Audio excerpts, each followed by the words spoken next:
மன்னிப்பு கேட்ட மகன் அன்புமணி ராமதாஸுக்கு பாமக நிறுவன தலைவர் ராமதாஸ் பாட்டு பாடி பதிலடி கொடுத்துள்ளார்.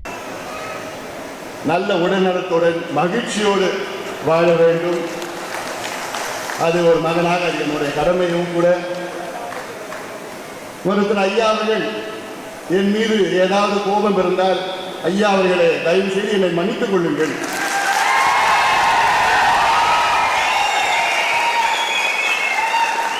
தந்தையிடம் மன்னிப்பு கேட்பது ஒரு பெரிதல்ல.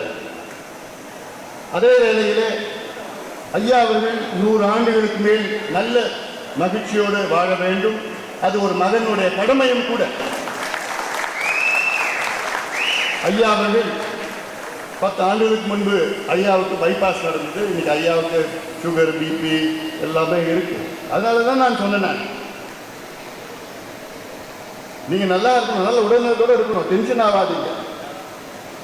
நீங்க சொல்லுங்க, என்னென்ன செய்யணும்னு சொல்லுங்க. ஒரு மகனாக, கட்சியின் தலைவராக அப்படி டக்கு டக்கு சொல்லிட்டு செய்யலாம், சுலபமாக செஞ்சுட்டு போகலாம். ஐயா அவர்களே, வருத்தப்படாதீங்க, கவலைப்படாதீங்க, கோவப்படாதீங்க. ஏன்னா இது நீங்க உருவாக்குற கட்சி. உங்களுடைய கனவுகளை நினைவாக்குவோம். 45 ஆண்டு காலம் உழைப்பு, உங்களுடைய உழைப்பு சாதாரண உழைப்பு கிடையாது. நீங்கள் இன்று தேசிய தலைவர். அது மகிழ்ச்சியாக தான் இருக்குது. நீங்களாம் நல்லா வளரணும். அதனால் என்ன தொந்தரவு பண்ணாதீங்க. ஐயா, திரு அன்புமணி சொல்கிறாரு, நான் வந்து தந்தைகிட்ட மன்னிப்பு கேட்கறதுக்கு ரொம்ப தயாராக இருக்கேன். நீங்கள் என்ன கட்டளையிட்டாலும் அது பணியாற்றுறதுக்கு தயார் அப்படிங்கிறாரு. நேரில் வந்து அந்த மாதிரி மன்னிப்பு கேட்க நினைக்கிறீங்களா? இதுவே போதும் நினைக்கிறீங்களா ஐயா?